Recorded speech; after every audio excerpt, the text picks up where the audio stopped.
उन्हें होश आ गया। तुम कैसी हो मेरी जान? क्या हुआ था मुझे?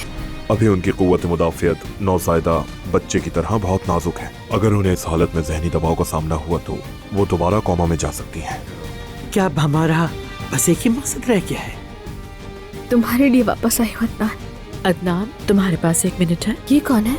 अगर मैं अभी ज़मरुद के पास जाऊं और उसे बताऊं कि मैं उसके शौहर की नई बीवी हूं तो आप रुकावट नहीं बनेंगी। मुझे अस्पताल जाना है दानिया आपा, मेरा बच्चा। एम्बुलेंस बुलाओ।